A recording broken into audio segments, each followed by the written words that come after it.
Mark సువార్త 6వ అధ్యాయము. ఆయన అక్కడి నుండి బయలుదేరి స్వదేశమునకు రాగా ఆయన శిష్యులు ఆయన్ను వెంబడించిరి.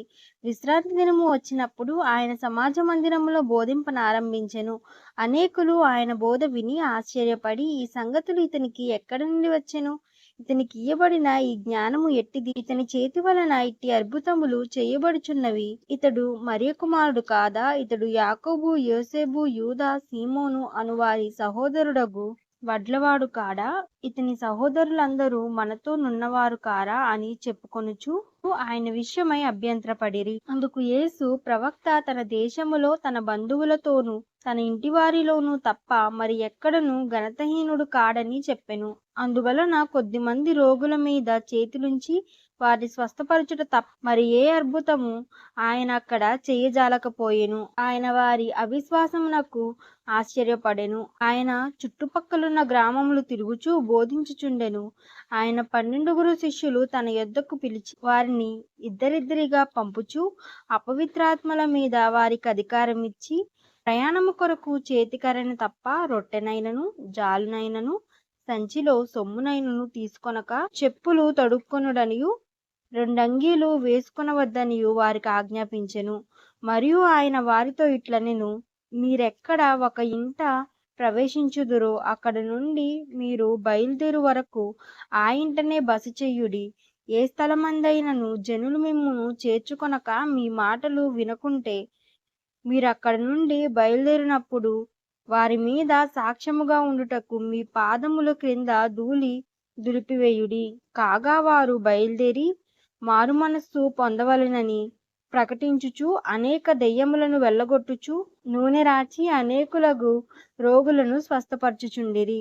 ఆయన కీర్తి ప్రసిద్ధి అయ్యను గనుక రాజైన హేరోదు ఆయన గూర్చి విని, బాప్తిసమిచ్చు యోహాను మృతుల్లో నుండి లేచియున్నాడు గనుక అతని యందు అద్భుత క్రియలు క్రియారూపములగుచున్నవని చెప్పెను. ఇతరులు ఈయన ఎలియానియు, మరికొందరు ఈయన ప్రవక్త అనియు, ప్రవక్తల్లో ఒకని వలె ఉన్నాడనియు చెప్పుకొనుచుండిరి.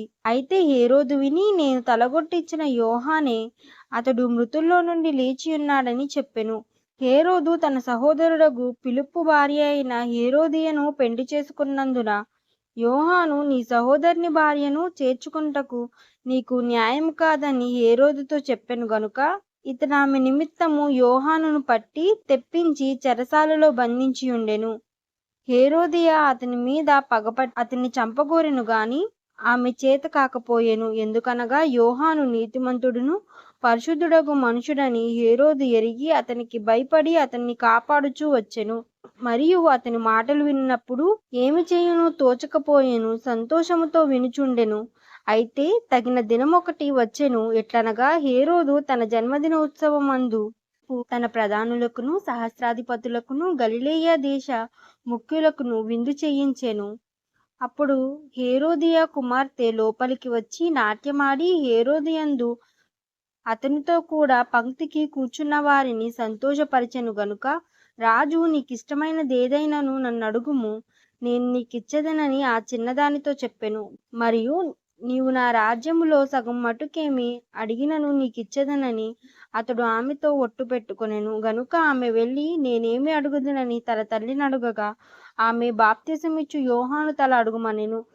వెంటనే ఆమె త్వరగా రాజునొద్దకు వచ్చి బాప్తిసమిచ్చు యోహాను తల పళ్ళెములో పెట్టి, ఇప్పుడే నాకు అప్పగింపగోరుచున్నానని చెప్పెను. రాజు బహు దుఃఖపడెను గాని తాను పెట్టుకొనిన ఒట్టు నిమిత్తము తనతో కూర్చుండియున్న వారి నిమిత్తము ఆమెకు ఇయ్యను అనవల్లకపోయెను. వెంటనే రాజు అతని తల తెమ్మని ఆజ్ఞాపించి ఒక బండ్రోతును పంపెను. వాడు వెళ్ళి చెరసాలలో అతని తలగొట్టి పళ్ళెములో అతని తల పెట్టి తెచ్చి ఆ చిన్నదానికిచ్చెను. ఆ చిన్నది తన తల్లికిచ్చెను. యోహాను శిష్యులు ఈ సంగతిని విని వచ్చి శవమును ఎత్తుకుని పోయి సమాధిలో ఉంచిరి. అంతటా అపోస్తలులు యేసునొద్దకు కూడి వచ్చి తాము చేసినన్నిటియు బోధించినన్నిటియు ఆయనకు తెలియజేసిరి. అప్పుడు ఆయన, మీరేకాంతముగా అరణ్య ప్రదేశమునకు వచ్చి కొంతసేపు అలసట తీర్చుకొండని చెప్పెను. ఏలయనగా అనేకులు వచ్చుచూ పోవుచూ ఉండునందున భోజనం చేయుటకైనను వారికి అవకాశము లేకపోయెను. కాగా వారు దోణి ఎక్కి అరణ్య ప్రదేశమునకు ఏకాంతముగా వెళ్ళిరి. వారు వెళ్ళుచుండగా జనులు చూచి అనేకులు ఆయనను గుర్తెరిగి సకల పట్టణముల నుండి అక్కడికి కాలినడకను పరిగెత్తి వారికంటే ముందుగా వచ్చిరి. గనుక యేసు వచ్చి ఆ గొప్ప జనసమూహమును చూచి వారు కాపరు లేని గొర్రెల వలె ఉండునందున వారి మీద కనికరపడి వారికి అనేక సంగతులను బోధించసాగెను.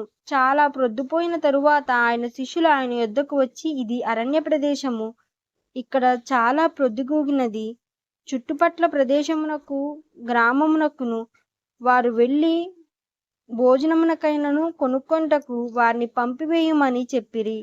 అందుకు ఆయన, మీరు వారికి భోజనం పెట్టుడనగా వారు, మేము వెళ్ళి 200 దేరముల రొట్టెలు కొని వారికి పెట్టుదమా అని ఆయన్ని అడిగిరి. అందుకు ఆయన, మీ యొద్ద ఎన్ని రొట్టెలున్నవి, పోయి చూడుడని వారితో చెప్పెను. వారు చూచి తెలుసుకొని 5 రొట్టెలు 2 చేపలు ఉన్నవనిరి.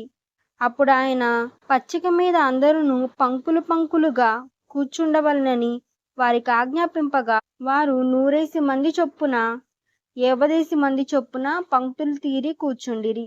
అంతటా ఆయన ఆ 5 రొట్టెలను 2 చేపలను పట్టుకొని ఆకాశం వైపు కన్నులెత్తి ఆశీర్వదించి ఆ రొట్టెలను విరిచి వారికి వడ్డించుటకు తన వారందరూ తిని తృప్తి పొందిన తరువాత మిగిలిన చేపలను రొట్టె ముక్కలను 12 గంపలు ఎత్తిరి.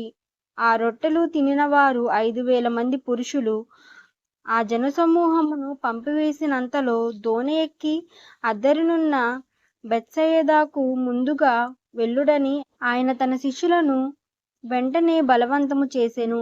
ఆయన వారిని వీడ్కోలింపి ప్రార్థించుటకు కొండకు వెళ్ళెను. సాయంకాలమైనప్పుడు ఆ దోణి సముద్రము మధ్య నుండెను.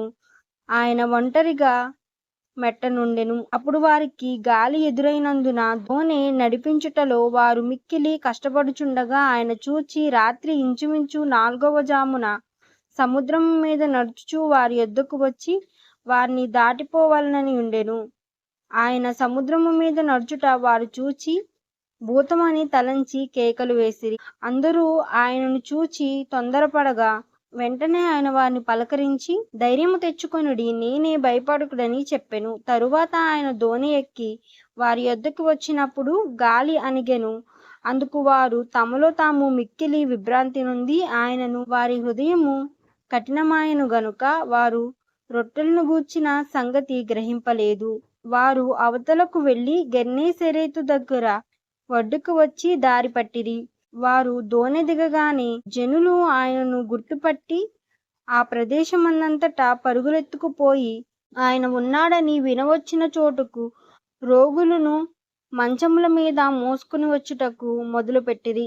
గ్రామములోను పట్టణములోను పల్లెటూళ్ళలోను ఆయన ఎక్కడెక్కడ ప్రవేశించెనో అక్కడ జనులు రోగులను సంత వీధులలో ఉంచి వారిని ఆయన వస్త్రపు చెంగు మాత్రము ముట్టుకొననిమ్మని ఆయన్ను వేడుకొనిరి.